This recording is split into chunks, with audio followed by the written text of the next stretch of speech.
religion de l'islam,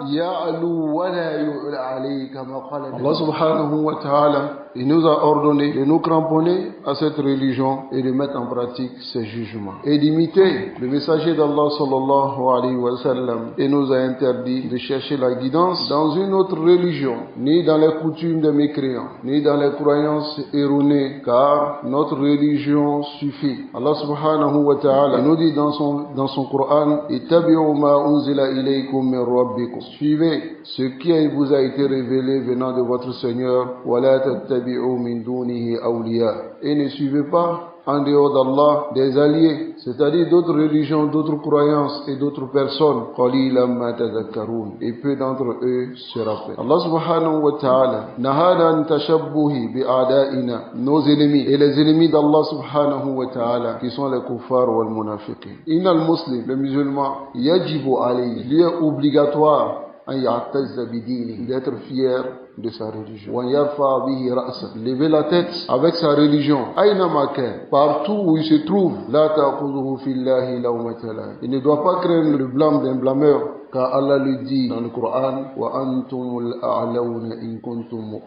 c'est vous qui êtes au-dessus. Si vous êtes croyant, le messager d'Allah sallallahu alayhi wa sallam yaqul al-islam ya'lu wa la yu'la alayh. L'islam prend le dessus et rien ne prend le dessus sur l'islam. Alors là, il n'est pas permis aux musulmans de regarder les mécréants comme si ces mécréants étaient mieux que lui, ou bien ces mécréants ont une religion meilleure que lui. Là, Allah subhanahu wa ta'ala, il dit dans son Coran, il dit walillahi al-izzat wa li rasulihi wa lil mu'minin. C'est Allah qui a la puissance et son messager ainsi que les croyants.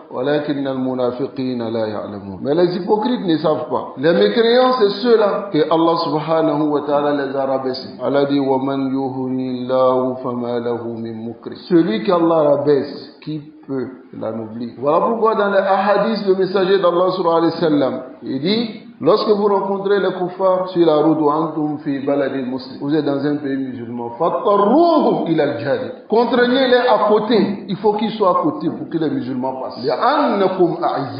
Parce que vous êtes les plus puissants, les plus forts. Aqidatan, dans la croyance, vous êtes les plus forts aussi dans le manhaj. Et vous êtes fiers d'être musulman parce que vous êtes de la meilleure des communautés. Le musulman doit être fier de sa religion. Il doit être fier de sa religion parce que Allah subhanahu wa ta'ala l'a élevé. Allah l'a mis à une place. Il est musulman dans la meilleure des communautés, derrière le meilleur des hommes, qui est meilleur que tous les prophètes qui ont précédé. Il adore son Seigneur seul. Antumul a'launa in kuntum mu'minin. C'est vous qui êtes au-dessus si vous êtes réellement des croyants. Mais malheureusement, la parole du messager d'Allah sallallahu alayhi wa sallam s'est concrétisée sur eux, les musulmans aujourd'hui. Al-Muslim al-Yawm al-Mujarrad min aqidati. Le musulman aujourd'hui qui est dénué de sa croyance, pour lui c'est d'aller à la mosquée, prier, revenir, prier, revenir, prier, revenir. Yakhjalu bidini. Il a honte de sa religion. Wa yara anna dinahu yuhinu. Et il voit que sa religion le rabaisse. Il a même honte de dire aux gens que je suis musulman. Il a même honte de dire son nom. Dans certains endroits, il a honte de faire cela. Il est devenu le croyant. Il ne connaît pas sa religion. Il ne sait pas que cette religion-là est la meilleure des religions. Et c'est la seule religion qui est acceptée auprès d'Allah subhanahu wa ta'ala. Pourquoi tu as honte? Tu vois certains d'entre les musulmans. Il a besoin de ressembler aux mécréants, aux mouchriquins, aux associateurs, malgré que l'islam cette religion, il prend le dessus. Et aucune religion sur cette terre ne prend le dessus sur l'islam. La meilleure des guidances, la meilleure des civilisations est la guidance de Muhammad sallallahu alayhi wa sallam. Allah nous a interdit d'imiter ces personnes. Allah dit nous avons donné aux enfants d'Israël le livre, la sagesse, la prophétie. Nous les avons accordé des bonnes choses et nous les avons placées au-dessus des mondes.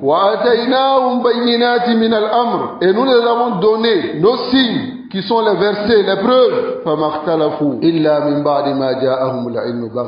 Ils ne se sont divergés que lorsque la science est venue à cause de l'inimité, la haine qui était entre eux. Et Allah dit Inna rabbaka yaqdi baynahum yawm al-qiyamah fima kanu fihi yakhtalifun. Et Allah va juger entre eux le jour de Yawm al-Qiyamah, dans ce dans quoi ils divergent. Avant cela, Allah va donner la science aux gens du livre. Mais lorsque ils se sont mis à se diverger, après que les preuves, les clarifications leur soient venues, ils se sont mis à diverger. Alors, Allah subhanahu wa ta'ala dit ensuite,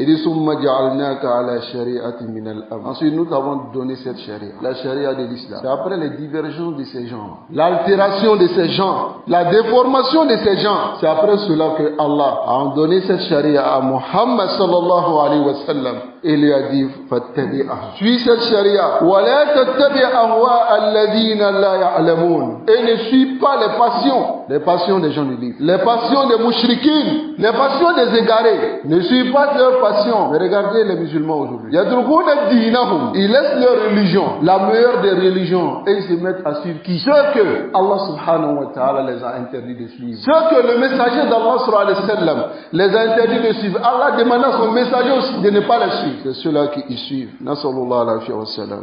La religion de l'islam, ya'lu wa la yu'la alayhi kama qala nabiyyu. Cette religion, il prend le dessus. Et aucune religion sur cette terre ne prend le dessus sur l'islam. La religion de l'islam, ya'lu wa la yu'la alayhi kama qala nabiyyu.